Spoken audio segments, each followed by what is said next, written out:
You've almost certainly seen this image before, The Great Wave of Kanagawa by Katsushika Hokusai. I always thought it was a large oil or watercolor painting. Did you think so too? Well, actually not. It's a print. That really surprised me. But that's just the beginning, because the Great Wave didn't just change Japan, it also transformed the art world in the West, influencing famous artists like Vincent van Gogh, Claude Monet, and many others. But how did this particular image become so incredibly iconic and manage to transcend cultures and continents? Let's find out.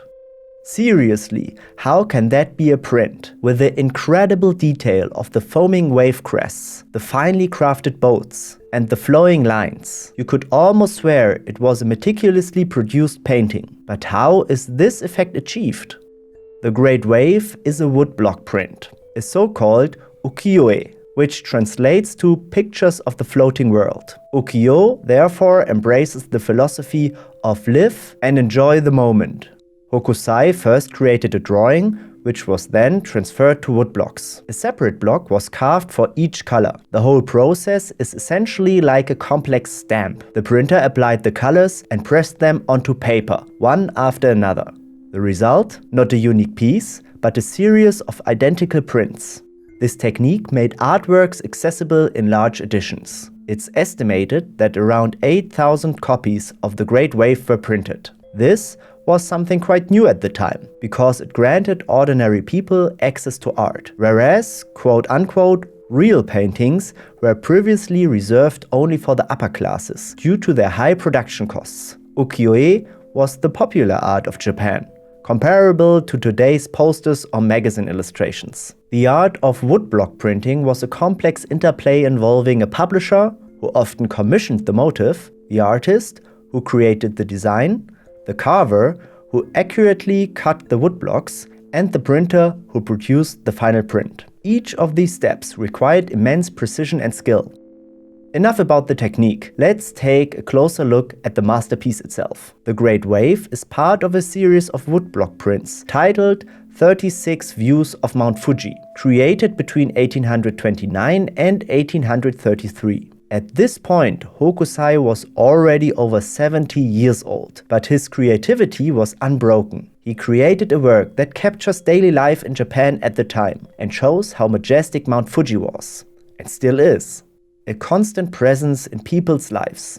Mount Fuji is an unwavering constant in the lives of people, whether they are fishermen, artisans, farmers, or merchants, and whether they live in the countryside or the city. The series depicted Mount Fuji from various perspectives, in different seasons, and in a wide range of situations. Fuji isn't just a mountain. In Japan, it's a sacred symbol, a place of spirituality and national identity. Placing it at the center of his series was a homage to the cultural and spiritual significance of this peak for the Japanese people. And since national tourism to Fuji was already important even back then, it remains a popular motif to this day, especially for souvenirs.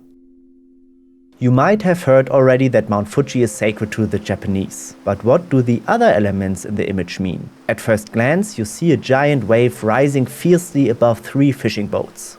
The boats, called ushi-kuribune, are long and narrow, specifically designed for transporting fresh fish. Do you see the tiny people in the boats? Imagine being one of them, at the mercy of this wave. They are desperately trying to keep the boats under control. The wave is stylized, and its spray resembles the claws of a wild animal. The water splashes and fills the air like snow on the summit of Mount Fuji, which is seen here as small and distant, yet unshakable.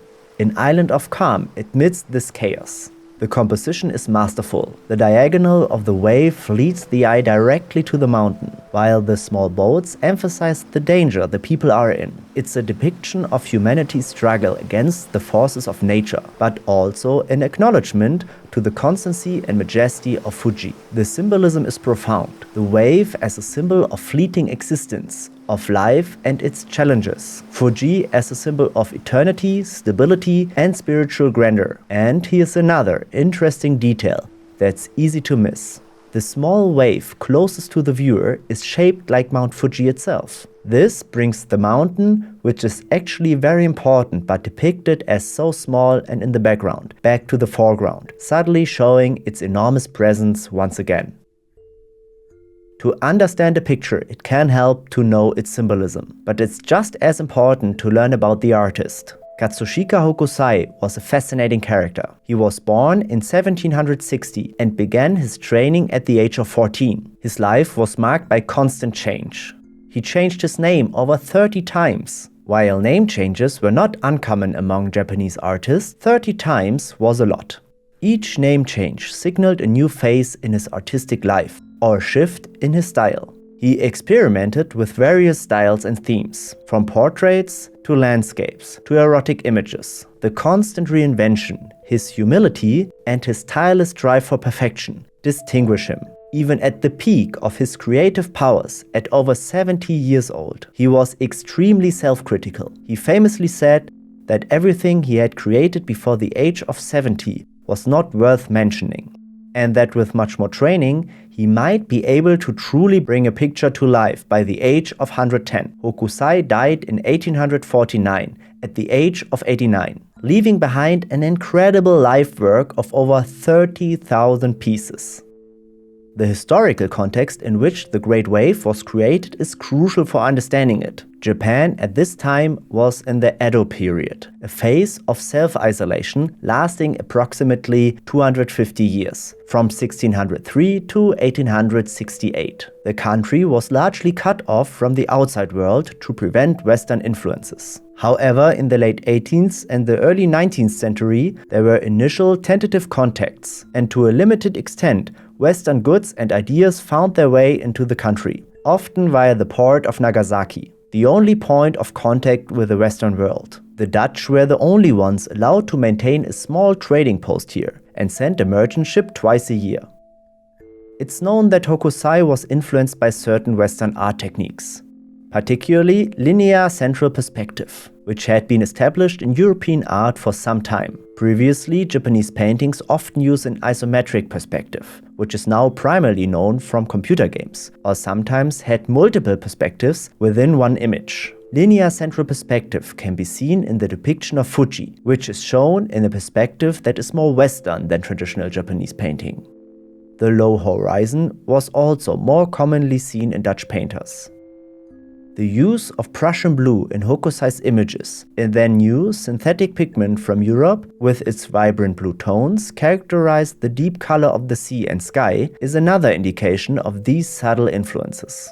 This pigment was a precious novelty in Hokusai's time, and its use underscores the work's value and modernity. But then, in the mid-19th century, a dramatic disruption occurred. The forced opening of Japan by US Navy officer Matthew Perry in 1853 ended the isolation. Suddenly, Japanese goods and art poured into Europe and America. And this is where the fascinating story begins on how the Great Wave not only captivated Western artists, but became the most famous Japanese artwork in the West. What if you were used to paintings always having to be realistic, with shadows and depth, and then you see these Japanese pictures that suddenly look completely different, flat, with clear lines, almost like comics? This was new and exciting for artists at the time. A real Japanese craze swept across Europe, and Hokusai's Great Wave became its shining emblem, the symbol for this new aesthetic. It was a phenomenon that became known as Japanism. The list of artists influenced by the Great Wave of Kanagawa is long and full of famous names. Impressionists and post-impressionists were particularly receptive to these new impulses. Think of Vincent van Gogh. He was a great admirer of Japanese art, collected various Japanese prints, and, during his Japanese phase, even copied prints by the artist Hiroshige. In his paintings, you can see these influences in the bold outlines, the flat areas of color, and the dynamic compositions. His famous painting, The Starry Night, with its swirling sky formations and powerful, almost organic depiction of nature, could be understood as a Western response to Hokusai's dynamic portrayals of nature. If you'd like to learn more about The Starry Night by Van Gogh, feel free to watch the corresponding video on my YouTube channel later. Claude Monet, who created the Water Lily series, also owned an extensive collection of Japanese woodblock prints. He even built a Japanese garden with a bridge on his property in Giverny, a direct result of his fascination with Japanese aesthetics. Another important artist is Edgar Degas. He was heavily influenced by the unusual compositions of Japanese prints. In his ballet scenes, but also in other paintings, you can see the influence of Japanese cropping. The Art Nouveau movement, with its preference for organic forms and flowing lines, also found a rich source of inspiration in Japanese art, especially in Hokusai's work. Artists like Aubrey Breadsley and Gustav Klimt adopted elements of Japanese aesthetics into their works, whether in their line work or the flat application of colors. The Great Wave not only influenced painting but also other art forms. In music, Debussy's La Mer was inspired by Hokusai's wave. Debussy had a print hanging in his composing room and requested permission to use the image on the title of the printed score of La Mer. Traces of this influence can also be found in literature and design. It was the way Hokusai didn't just depict nature, but interpreted it, with an energy and abstraction that is simply unique. The special composition, the reduced color palette, and the dramatic portrayal of nature's power were a revelation for Western artists, who were used to naturalistic depictions. They learned that art didn't just have to be an exact copy of reality, but could also convey a subjective experience, a feeling, an emotion. The freedom they discovered in Japanese art encouraged them to break their own conventions and seek new ways of expression. The story of the Great Wave of Kanagawa is therefore not just the story of a work of art, but also the story of a cultural exchange and the power of art to connect people around the world. It shows how a single image can not only inspire generations of artists, but has also changed our perception of beauty and aesthetics. Every time you see the Great Wave, remember, you're not just looking at an impressive depiction of the sea, but at a work of art that has profoundly shaped the world, continues to inspire today, and connects cultures. And that's why it's art.